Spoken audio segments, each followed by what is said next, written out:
Hi everyone, I'm Satoshi. I'm a senior student in Meiji University majoring chemistry. I usually care about my health, so I do yoga and interest in food. Then I really want to know where they're from and how safe they are. From now, I'm going to introduce my theory. See this number, 1,350,000,000. What does it mean? It shows the number of population in China.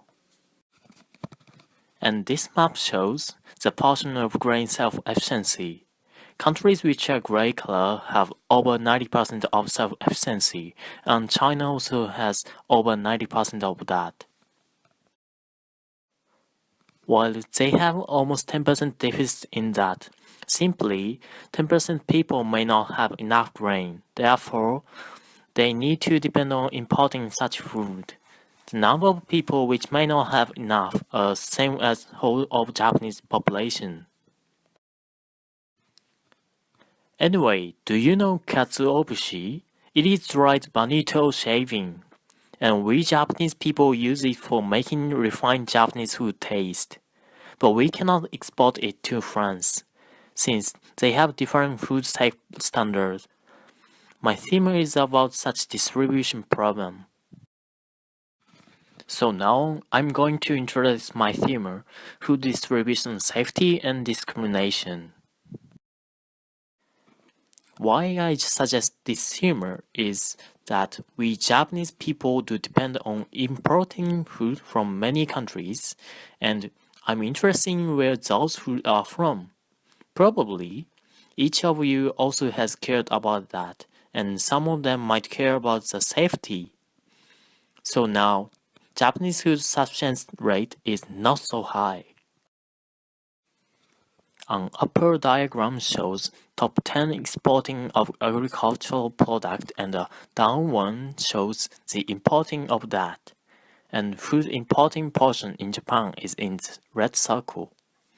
On this diagram, as you can see, we Japanese country import a lot.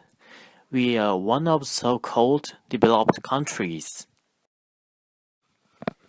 And those biggest countries, Germany and China, also import a lot. But they usually export like other countries which export a lot. When we think about distribution, we have to think about another important thing. Each country has their own food safe standard, and it is going to be barriers on food distribution.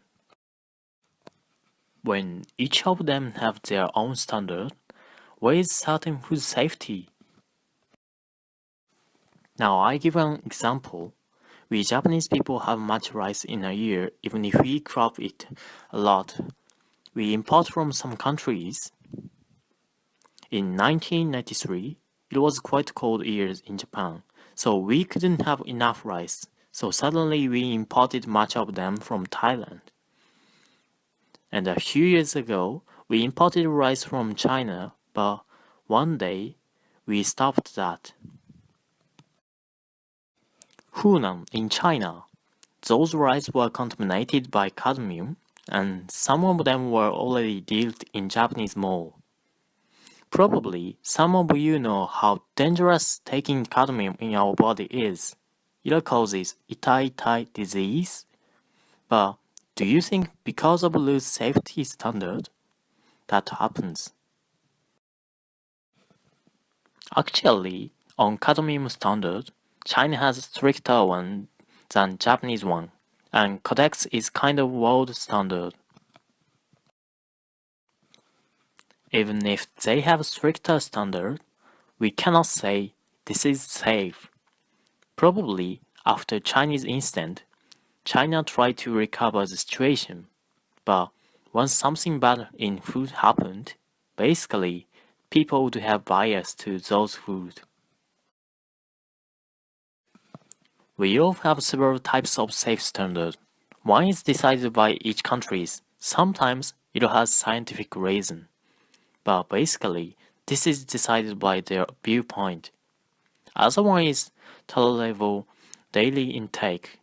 It is a daily amount of a chemical that has been assessed safe for human being on long-term basis. So basically, it has scientific reason.